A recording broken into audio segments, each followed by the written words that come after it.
मगरमच्छ बहुत आते हैं। क्या कहानी है ये? नहीं, कोई भी आदमी जो फिशरीज करेगा वो मगरमच्छ क्यों पालेगा। मायावती से इतनी तलखी क्यों रही है? देखिए, पुरानी बात हो गई। वो समय मायावती जी की सरकार बहुमत में नहीं थी, तो हम लोगों की ये मांग थी कि आप बहुमत सिद्ध करें। अब चूंकि बहुमत नहीं था इसलिए बात बढ़ती गई और फिर आगे जो हुआ वो सभी लोग जानते हैं। किसान आंदोलन का किसानों से कोई लेना देना नहीं था। जो हमारा जनसेवा संकल्प पत्र है उसमें किसानों की, मजदूरों की, छात्रों की, सबकी बातें कही गई। पायलट भी तो हैं। हाँ, आधे पायलट हैं। मतलब क्या होता है? आधे पायलट का मतलब पूरा औपचारिक हमने रिटन टेस्ट पास किया है, लेकिन अभी तक सोलो नहीं मिला। चुनाव में बीजेपी से ऑफर आया नहीं कि बात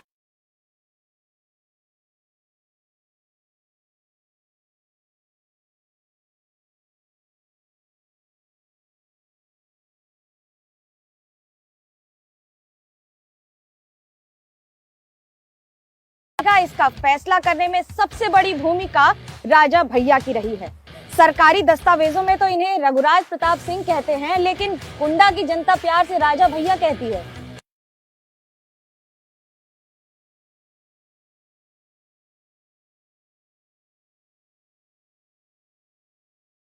इसमें हमारे चालक होंगे स्वयं रघुराज प्रताप सिंह और राजा भैया।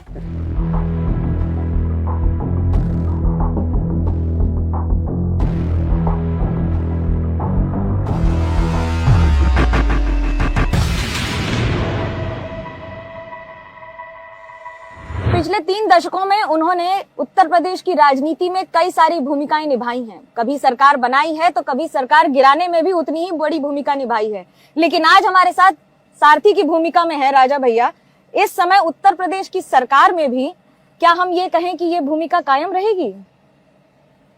देखिए, सबसे पहले तो स्वागत है आपका। ये अभी नहीं कहा जा सकता कि सरकार के अंदर रहेंगे कि बाहर रहेंगे, क्योंकि प्री पोल अलायंस किसी से हुआ नहीं है। जनसत्ता दल अपने बलबूते पर बिना किसी दूसरे दल की बैसाखी के चुनाव लड़ रही है और बहुत से प्रत्याशी ऐसे हैं जिनको जनता का पूरा स्नेह आशीर्वाद मिल रहा है और स्थिति बड़ी अच्छी है। हम आशान्वित हैं कि हमारी मेहनत रंग लाएगी। कुंडा, बाबागंज, ये जो प्रतापगढ़ की 2 विधानसभाएं हैं, इनके अलावा भी और कई सीटें हैं जहां हम जीतेंगे। लोग आपको प्यार से राजा कहते हैं और हम जो तस्वीरें दिखा रहे हैं वो आपके राजत्व का महत्व भी बताती है। राजा भैया ही क्यों? नहीं, देखिए, आपको यहाँ खेत दिख रहे हैं, बाग दिख रही है, इसमें कोई राजशाही वाली बात नहीं है। और राजतंत्र तो समाप्त हुए वर्षों हो गया है, उसका कोई एडवांटेज किसी पूर्व राजघराने को नहीं है। और आज संविधान में हम सब लोगों को बराबर का हक दिया है, बराबर का दर्जा है, तो ऐसी कोई बात नहीं है।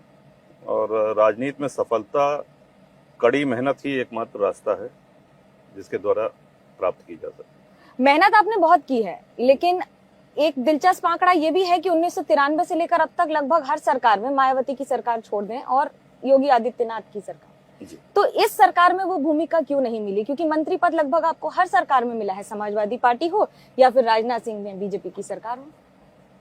नहीं, देखिए, मंत्री पद महत्वपूर्ण नहीं होता है। महत्व होता है अपने राजनीतिक सिद्धांतों का।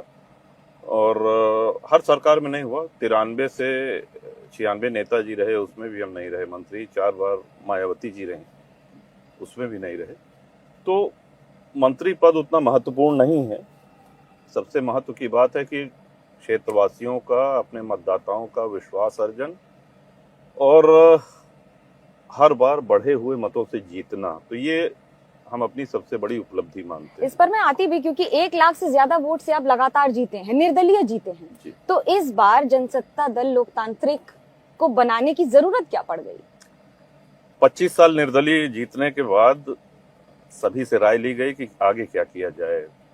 25 वर्ष हो गए निर्दलीय के रूप में, तो निर्दलीय लड़ा जाए, किसी दल में शामिल हो जाएं या स्वयं का दल बनाएं। तो अधिकांश लोगों ने ये कहा कि अपना खुद का दल बनाया जाए। 13 सीटों पे चुनाव लड़ रहे हैं, इससे ज्यादा हो सकती थी, कम हो सकती थी? 17 सीटें हैं, जहां जहां हम मजबूत स्थिति में हैं। क्योंकि कोविड के प्रोटोकॉल भी अब तो काफी उसमें छूट दे दी गई है, लेकिन दौड़ों पर, रैलियों पर, जनसभाओं पर या रोड शो पर अभी तक प्रभावी ढंग से रोक लगी हुई थी। तो ऐसी स्थिति में हर जगह पहुंच पाना संभव नहीं था। तो पार्टी के सभी पदाधिकारियों ने ये निर्णय लिया कि संख्या से ज्यादा हमको ये देखना है कि जहां हम मजबूत स्थिति में हैं वहीं लड़ाया जाए। मायावती से इतनी तल्खी क्यों रही हमेशा? देखिए, पुरानी बात हो गई वो, और उस समय मायावती जी की सरकार बहुमत में नहीं थी, तो हम लोगों की ये मांग थी कि आप बहुमत सिद्ध करें। सदन के अंदर ही बहुमत सिद्ध किया जा सकता है, ये तो हम सभी लोग जानते हैं। तो यही हम लोगों की मांग थी। अब चूंकि बहुमत नहीं था, इसलिए बात बढ़ती गई, और फिर आगे जो हुआ वो सभी लोग जानते हैं।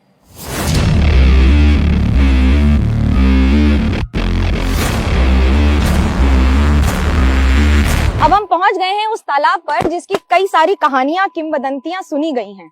यानी कि ये वो इलाका है जहां पर कहा जाता है कि मगरमच्छ बहुत आते हैं। क्या कहानी है ये? आप भी वही प्रश्न आपने किया जो सब करते हैं। हाँ। नहीं, कोई भी आदमी जो फिशरीज करेगा वो मगरमच्छ क्यों पालेगा? और बाकी तो गांव है और तालाब है, किसी भी प्राणी के आने जाने पे रोक नहीं है। दरअसल गंगा जी बगल से बहती हैं यहाँ से, तो गैंजेटिक घड़ियाल गंगा जी की एक बड़ी लुप्तप्राय प्रजाति है। तो कभी कभार आ जाए तो हम नहीं कह सकते हैं, लेकिन वो घड़ियाल है, असल में मगरमच्छ नहीं। तो कंकाल निकलते हैं, वो फेंके किसने? नहीं, कंकाल कभी भी यहाँ से नहीं निकले। ये भी आपने बहुत अच्छा सवाल किया। देखिए, बहुत से ऐसे लोग हैं जो अंतिम संस्कार के लिए लकड़ियों की व्यवस्था नहीं कर सकते हैं। गंगा जी के तट होने के कारण यहाँ पे प्रवाहित कर दिया जाता है, और जब जल कम होता है तो आप गंगा जी की बालू में चलेंगी तो कोई हड्डी, कोई अस्थियां ये मिल जाती हैं। और उस समय मायावती जी के दौर में जिसको जो कहानी बनानी थी वो बनाई। लेकिन राजा भैया से नाराजगी होती है, वो व्यक्ति लापता हो जाता है और फिर कुछ कंकाल निकलते हैं, भले ही वो डीएसपी हक साहब हो या फिर आसपास जिसकी कहानियां नहीं। पहली बात तो देखिए कि सच्चाई है, ये आपसे बिल्कुल। बेहतर कोई नहीं बता पाएगा। पहली बात तो लापता कोई नहीं हुआ है। डीएसपी मर्डर एक बहुत ही दुर्भाग्यपूर्ण घटना यहाँ की थी, जो कि पूरे गांव के सामने हुई। जो लोग इसमें थे, शामिल थे, एक मॉब फ्रेंजी का केस था वो, और जो लोग इसमें शामिल थे वो आज जेल में हैं। सबसे बड़ी एजेंसी ने जांच करी है और उसमें कानून अपना रुख अख्तियार कर रहा है। तो जो सच्चाई है वो लोगों के सामने है। कहते हैं भय बिन होए न प्रीति, तो ये क्या उस तरह की एक बात भी है? देखिए, भय बिन होए न प्रीत, ये तुलसी बाबा ने श्री रामचरितमानस में किस संदर्भ में कही है उसका भी हमको ध्यान देना पड़ेगा। जीवन के हर पहलू पे इसको लागू नहीं किया जा सकता है। तो जब भगवान श्री राम जब समुद्र से रास्ता मांग रहे थे और उनका अनुरोध नहीं सुना, तब उन्होंने ये शब्द कहे।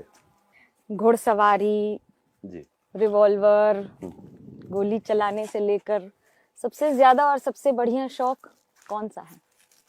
नहीं, स्पोर्ट्समैन तो हम रहे हैं और शूटिंग करी है खूब, डबल ट्रैप, और घुड़सवारी का शौक बचपन से रहा है, वॉलीबॉल का शौक रहा है। तो ये 3 स्पोर्ट्स।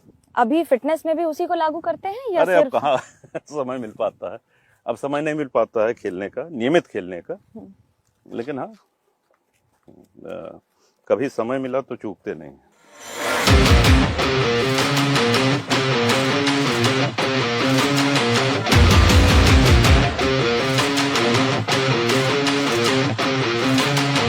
अच्छा, एक बात बताइए जी। तकनीक में आपका बड़ा शौक है, बहुत रुचि है। ड्रोन, हमारा ड्रोन इस समय राजा भैया ही उड़ा रहे हैं। जो तो तस्वीरें आप देख रहे हैं उनकी ड्रोन पर, वो खुद उन्हीं के ही शॉट्स हैं। तो ये ड्रोन की क्या खासियत? आपकी तकनीक के एक छवि अलग रहती है और एक छवि ये रहती है। नहीं, इंटरेस्टिंग चीज है, और खास तौर से जब आप जंगलों में जाएं, वाइल्ड लाइफ सेंचुरीज में जाएं, तो वहां पे एक जगह बैठ के आप बहुत से नज़ारे देख सकते हैं, अच्छी बात है। आप चलाते हैं ड्रोन? जी है ये जो हमारे चला रहे हैं इसमें और बाकी समय इसमें स्टडी, जैसे technically you are very very, I would say technology friendly और tech no friendly. I am not at all that tech savvy जितना आप प्रशंसा कर रहे हैं, बल्कि हम तो ये कहेंगे कि हम टेक्निकली चैलेंज्ड हैं, लेकिन ये कर लेते हैं ड्रोन वाला। पायलट भी तो हैं? हाँ, आधे पायलट हैं। मतलब क्या होता है? आधे पायलट का मतलब पूरा औपचारिक हमने रिटन टेस्ट पास किया है, लेकिन अभी तक सोलो नहीं मिला। तो जिसको सोलो नहीं मिलता है, एक प्राइवेट पायलट लाइसेंस होता है, एक सीपीएल कमर्शियल होता है। तो पीपीएल के लिए हम रिटन पास कर गए, लेकिन फिर समय नहीं मिला, थोड़ा बहुत सीखे, और जब तक लाइसेंस नहीं मिल जाता है तो एक सर्टिफाइड पायलट के साथ ही आप उड़ान भर सकते हैं।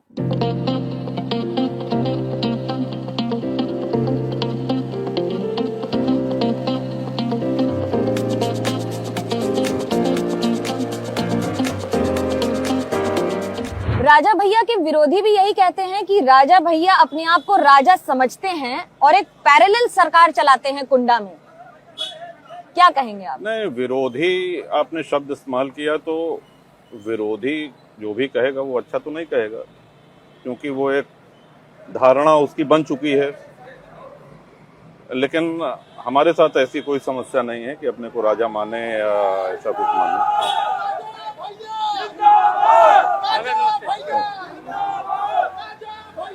इस इलाके में सिंबल ही आपका चेहरा है, सिंबल ही आपकी पहचान है और आप ही सिंबल हैं, तो आरी की क्या जरूरत पड़ गई? हमने बताया आपको ना कि अपनी विचारधारा का विस्तार करने के लिए लोगों ने ये राय दिया कि दल बनाया जाए, और बहुत सी ऐसी समस्याएं हैं किसानों की जिनके लिए हम आवाज उठाते रहते हैं, सदन के अंदर भी बाहर भी। अब वो आवाज पार्टी की तरफ से उठेगी तो और मुखर होकर के उठेगी।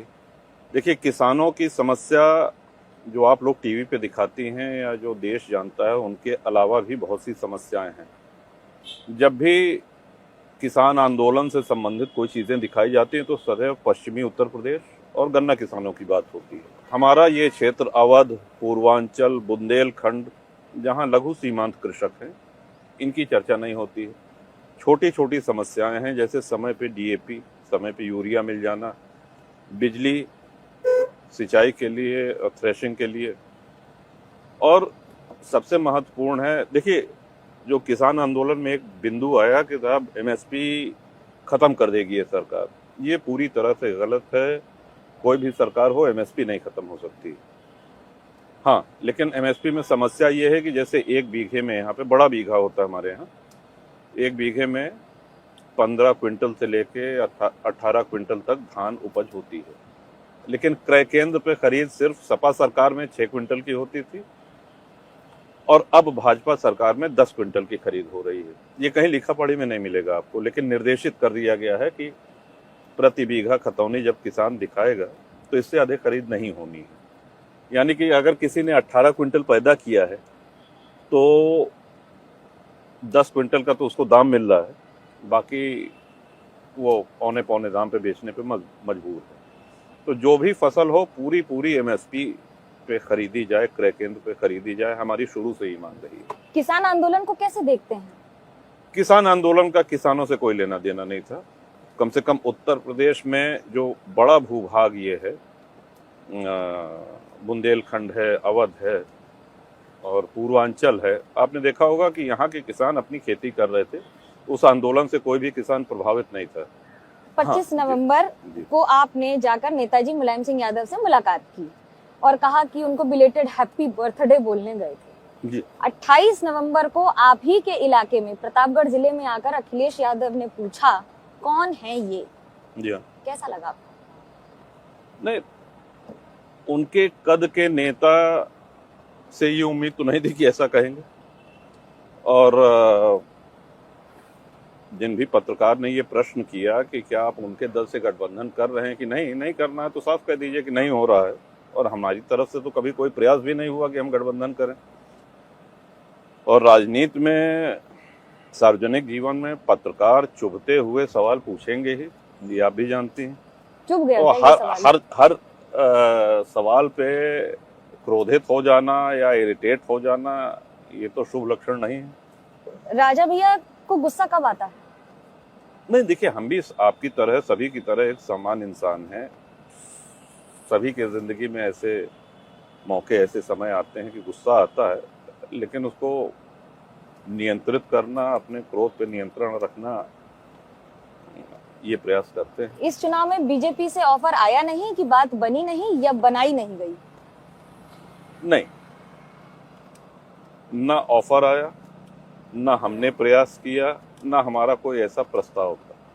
देखिए, एक बहुत महत्वपूर्ण चीज ये है कि हमारी इच्छा थी कि हम एक बार सभी दलों को, जैसे अभी आपने थोड़ी देर पहले पूछा कि साहब सपा नहीं लड़ाती थी, ऐसा नहीं था। सपा भी लड़ाती थी और भाजपा भी लड़ाती थी। सभी दलों के प्रत्याशी, कांग्रेस के, बसपा के, सभी आते। 15%, 20% से ऊपर कभी किसी को वोट मिला नहीं आपके इलाके में, लेकिन ये हमारे लिए बहुत सौभाग्य की बात है। और आपका 40% से नीचे कभी गया नहीं? हमारा 53 के नीचे कभी नहीं गया। 53% एंड अबव ही रहा। क्या है वो जादू, क्या है? जादू तो कुछ नहीं है, ईश्वर की कृपा है। और हाँ, ये जरूर है कि हम 5 साल चुनाव लड़ते हैं। मतलब 5 साल चुनाव लड़ने से हमारा मतलब है कि 5 साल जनता के बीच में रहते हैं, हर सुख दुख में रहते हैं।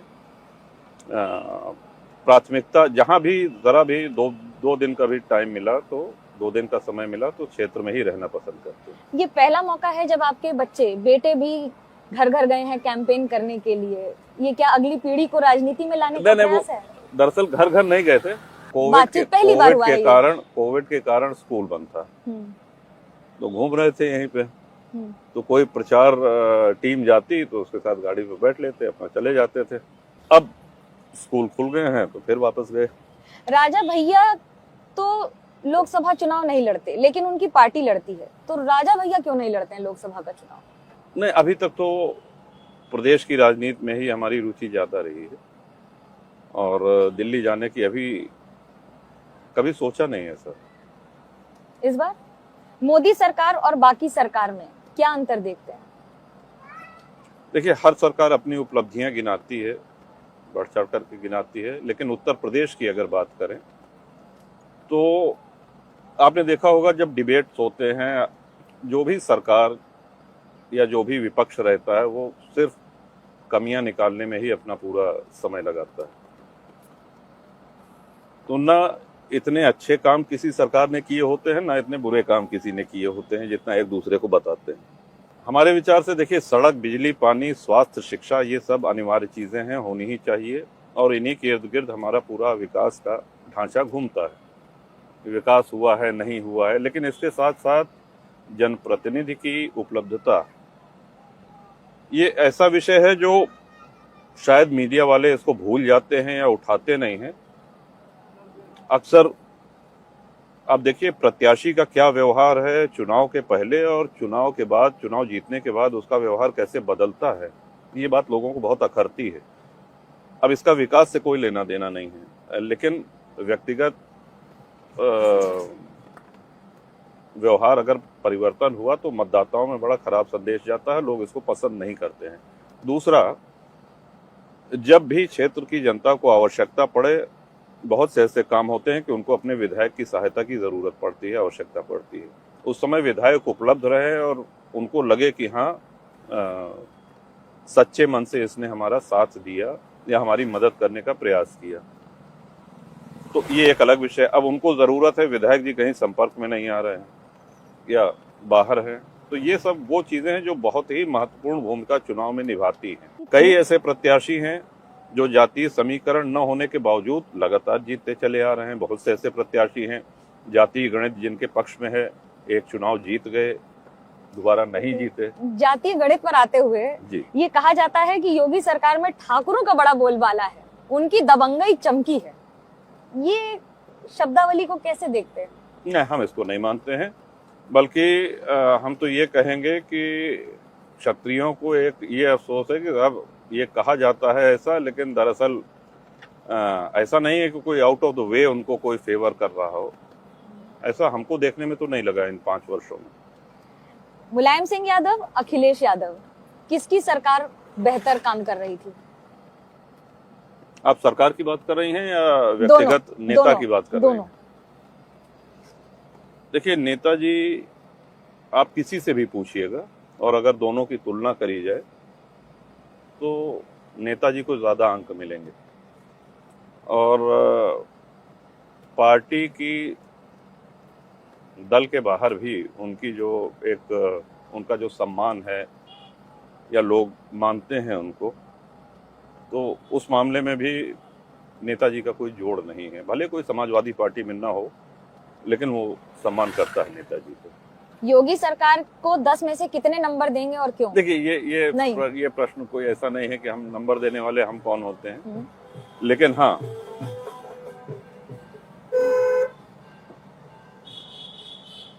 नंबर देना तो हमारा काम नहीं है, लेकिन अब जो विधायक हैं मैदान में, उनकी विधानसभा की जनता उनको नंबर देगी। उनका कैसा परफॉर्मेंस रहा है, कैसा प्रदर्शन रहा है, कैसा आचरण रहा है, तो ये तो सम्मानित मतदाताओं के हाथ में है कितना नंबर देते हैं। एक इल्तिजा है, अगर आप रखना चाहें तो रखें। जी। राजा भैया गुनगुनाते भी हैं, तो क्या कुछ सुनाएंगे जनता के लिए इस चुनावी मौसम में? ऐसा नहीं, अभी सिर्फ और सिर्फ इसी पे ध्यान केंद्रित है। और देखिए, आप हमसे गाड़ी भी चलवा रही हैं, आप इंटरव्यू भी हो रहा है आगे, अभी हम लोग लेट भी हो गए हैं, तो पूरा ध्यान अभी उधर लगा हुआ है।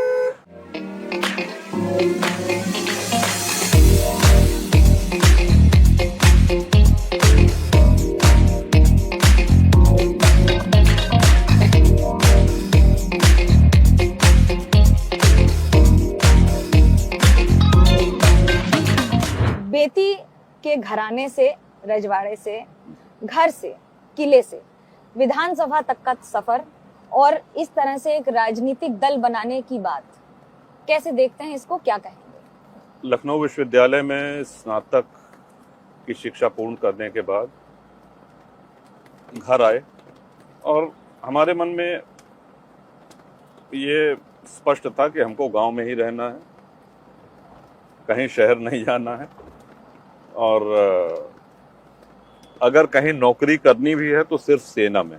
तो उसमें रुचि थी। आज भी हमारी इच्छा है कि हमारे दोनों पुत्रों में से कम एक सेना में जाए। बाकी उनकी जिंदगी है, क्या वो चुनते हैं ये उनके ऊपर है, कोई हमारे तरफ से जबरदस्ती नहीं है। लेकिन हाँ, आए क्षेत्र के लोगों ने कहा कि 92 की बात है कि चुनाव होने वाले हैं, आपको चुनाव लड़ना है। कैसे लड़ना है? निर्दलीय लड़ना है। तो सब कुछ यहाँ की सम्मानित जनता के कहने पर, उनके आदेश पे हुआ है। और आम राजनीतिक ढर्रा जो है या जो प्रचलन है, उससे एकदम अलग ढंग से ये हुआ। राजा भैया घर वालों के साथ समय बिता पाते हैं, समय दे पाते हैं? क्यों नहीं दे पाते? थोड़ा, मतलब उतना तो नहीं हो पाता है, लेकिन हाँ, जैसे चुनाव में व्यस्तता अधिक है तो अक्सर लोग ये कहना पसंद करेंगे कि नहीं साहब हम क्षेत्र में, लेकिन हाँ, कोई व्यापारी हो या कोई सेना का अफसर या जवान हो, किसी भी क्षेत्र में है तो काम पहले है और होना भी चाहिए। तो उसमें से जो भी समय मिलता है, और परिवार का मतलब हमारे दृष्टिकोण में बड़ा विस्तृत है। परिवार का मतलब सिर्फ अपना ही घर नहीं, तो सब परिवार के ही लोग हैं, सबके साथ रहते हैं, खूब समय बिताते हैं। लेकिन क्या इस बार जनता के साथ ज्यादा समय बिता रहे हैं? और क्योंकि जिम्मेदारियां बहुत ज्यादा हैं, दल के बन जाने के बाद जिम्मेदारी बहुत ज्यादा अध्यक्ष के तौर जी पर। बिल्कुल, दायित्व तो बढ़ गया है, जिम्मेदारी बढ़ गई है, लेकिन इस बार अपने क्षेत्र में कम समय दे पा रहे हैं। और उसका कारण है कि कई जगह प्रत्याशी जहां लड़ रहे हैं, सब जगह जाने का कार्यक्रम है, तो अपने क्षेत्र में कम समय दे पा रहे हैं। क्योंकि इस बार कोई गठबंधन नहीं किया है आपने, अगर आंकड़ों की कमी हुई सरकार बनाने के लिए, तो राजा भैया किस तरफ होंगे? ये चुनाव बाद की बात है मनोज्ञा जी, क्योंकि प्री पोल अलायंस तो हुआ नहीं है, किसी से किया नहीं गया है।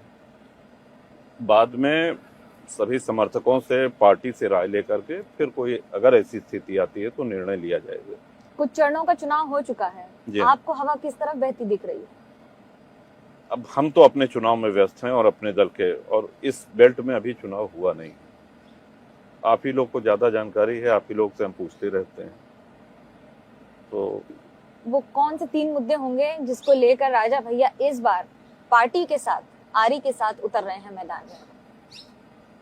मुद्दे 3 से अधिक हैं, और जो हमारा जनसेवा संकल्प पत्र है उसमें किसानों की, मजदूरों की, छात्रों की, सबकी बातें कही गई हैं। और व्यक्तिगत स्तर पे जैसे कई समस्याएं हैं लोगों की, उनको हल करने का प्रयास करते हैं। वही चीज जो हम कहते हैं कि जनप्रतिनिधि को सदैव जनसुलभ होना चाहिए। विकास न करने पे लोग हार सकते हैं, लेकिन विकास करने पे जीत जाएं इस बात की गारंटी नहीं। ये बड़ा महत्वपूर्ण चीज है। आप देखिए इटावा में नेताजी ने कितना विकास किया, इटावा हारे, कन्नौज हारे। अगर हम सिर्फ विकास की ही बात करें तो वहां पे अस्पताल, विद्यालय, शैक्षिक संस्थान, सड़कें, बिजली, सब सारी चीजें हैं, लेकिन फिर भी जनता ने नकार दिया, पिछली बार भी, इस बार भी लगातार। तो विकास के साथ साथ और भी बहुत सी आवश्यकताएं या उम्मीदें जनता को रहती हैं अपने जनप्रतिनिधि से। हम उसको सिर्फ ये इंटरप्रेट करते हैं कि जब सड़क बनवा दिया, बिजली लग गई, बस हो गया। नहीं, ऐसा नहीं। व्यक्तिगत रूप से जब तक जनसुलभ नहीं होगा नेता, तब तक दूरगामी कामयाबी नहीं मिलेगी। तो 30 वर्षों में लगातार जीत का राजा भैया का फॉर्मूला क्या है? फॉर्मूला आप जैसे हैं वैसे दिखिए, और मंच से जो बोलिए, क्योंकि मंच का भाषण सुनने के बाद जो जनता है, श्रोता है, वो उसको रिवाइंड और प्ले करती है, और फिर आपका आकलन करती है कि आप क्या बोले, उसमें सच्चाई क्या है। कुछ लोग हैं जो बड़ा अच्छा ओजस्वी भाषण देते हैं और क्षणिक तालियां बजती हैं, लेकिन बाद में जब उनके भाषण को देखा जाए तो बहुत सी बातें उसमें सच नहीं होती। तो आप जैसे हैं वैसे जनता को दिखें, ये सबसे महत्वपूर्ण।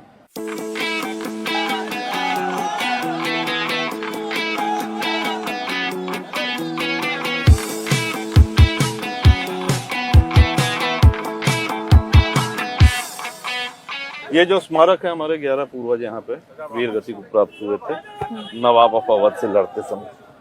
14 प्रणाम प्रणाम प्रणाम प्रणाम प्रणाम प्रणाम। आज लेट हो गए। आओ विनोद, प्रणाम। बीजेपी का नारा है, जो राम को लाए थे हम उनको लाएंगे।